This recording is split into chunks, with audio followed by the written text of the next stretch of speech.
Well, we're back again with another month and another This Month in Dragalia Lost post. I don't normally cover this content, but I've got a bit of extra time on my hands nowadays, and so we'll go through this post top to bottom, and I'll slowly touch on my thoughts as we come across these points. The first couple of points were, well, they're just really old references. They touch on the previously released Flame Agito fight of Ayaha and Otoha. If you want to see a full expert fight guide, it's on my channel, so give that a look if you're interested.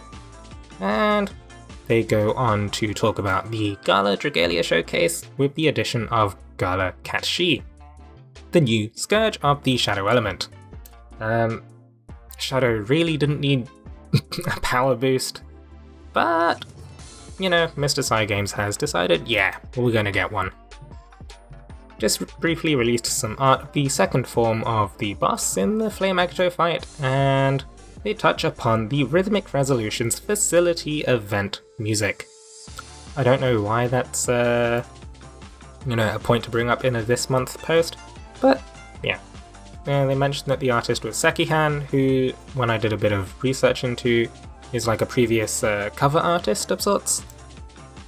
Anyway, they've also mentioned Halloween Elisanne's Mana Spiral. So a couple of weeks ago when the Mana Spiral was first released, people were none too impressed, honestly. Like, very minor increases to power for the skill 1, but with like, you know, the skill point cost of it just ballooned so much that, you know, her playstyle, her game plan sort of changed entirely, to the point where people actually thought it might have been worthwhile that if you're keeping her as AI, she might be better off at just 55 nodes out of the 70 instead.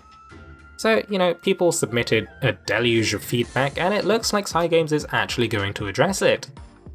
Hopefully the same thing can be done for Styx, because Styx is trash, but I'm not crossing my fingers there. Anyway, moving on, we've got 6 new water mana spirals announced. We've got Zardin, Ricard for the 3-star roster, Karina and Luther for the 4 stars, and Xander and Lily for the 5 stars. You know, good stuff all around. Yeah. Damn. These have been long overdue, honestly, because they really did not... Like, the initial water mana spirals were not terribly impressive. And, you know, with water so far behind every other element in terms of strength, general DPS levels, it's kind of embarrassing that, you know, like, there's more rooms in Expert Ayaha and Otoha that are trying to do the cheese strat with Mitsuba, Marth, Delphi, that kind of thing, rather than actually full water team comp clears.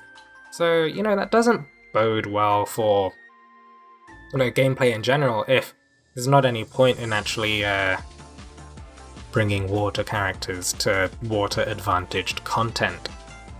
Anyway, we'll touch on the spirals as they arrive. I definitely can't say that I'll be doing like full reviews and getting my own, you know, how to say it, recordings, footage, that kind of thing, because I'm going to be gated by Champions Testaments, and frankly, now with me completely jobless, it's not the best time for me to be spending money on buying those Champions Testament packs either. Anyway, next on we've got the defensive event starting in mid-July. So they've mentioned that it's gonna unlock in the same way that we had Nadine and Linnea's United Front, but with some changes, and they're also going to enable co-op. The unintuitive thing about Nadine and Linnea's United Front last month was that, well, you had to spam the highest unlocked thing of the previous difficulty, and that would be like the most efficient way of getting the battle charts to progress. And yeah, that just didn't make much sense. Felt a bit weird. Anyway, it's going to be summer vacation themed and will feature new summer adventurers, which I will most likely be unable to pull due to completely destroying my stash to try and get a cat that never even came home. Anyway, they're going to be adding the Hunt for Harmony facility event to the event compendium, so that'll see you being able to get the Dragonata. And then they're going to revive some raid events as well. A Splash of Adventure will give newer players the chance to unlock Summit Estelle, and Erasmus the raid dragon for just completing your collection, I guess. And then they're going to be reviving the Crescendo of Courage facility event in late August, which will give you the seabed stage, and that will help you to power up your bow and dagger adventurers. Anyway, they've also announced the new Master difficulty for Cayenne's Wrath, which, much like when Gala Mars was released, follows the release of a Gala Dragon, which, they are establishing a pattern here, so I'm not really entirely sure what to think of their whole irregular Gala Dragalia schedule. I suppose it'll fit with when stuff finishes development, but we'll see. Anyway, further on, future updates. In a future update, we'll adjust the axe, bow, wand, and staff weapon types to make their force strikes easier to use. So the adjustment overall is going to be making them more akin to, say, Hunter Cerise, where I believe they're going to change it so that it locks onto, well, for the ranged ones anyway, it'll lock onto the target that has the reticle around them, and you'll be able to move at the same time. So yeah, Hunter Cerise loses a bit of uniqueness, but hey, it's gonna be a plus. Nobody's losing out, so to speak. So yeah, we'll touch on those, since they're gonna be making them charge faster? Or no, or just charge and release while moving. Oh no, we will also adjust the force strike charge speed and power for some of them. So this could see a small shuffle in the overall DPS charts as well. I'll touch on those when those get released.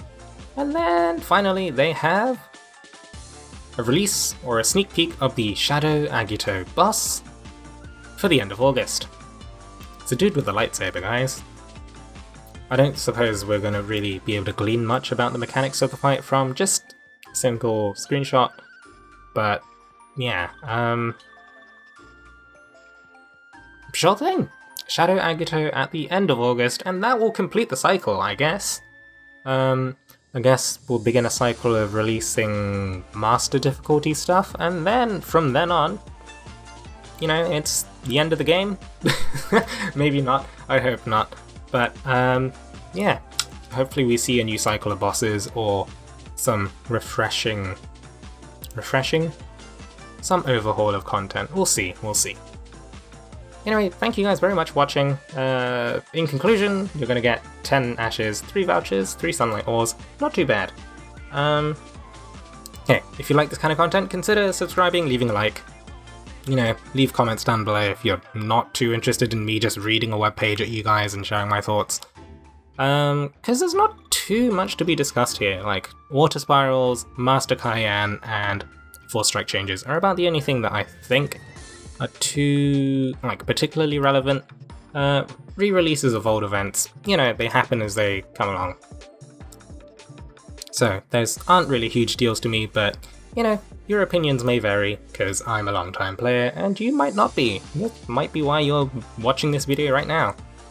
Anyway, thank you very much for watching and listening to me ramble. Take it easy, stay safe, and I'll see you next time.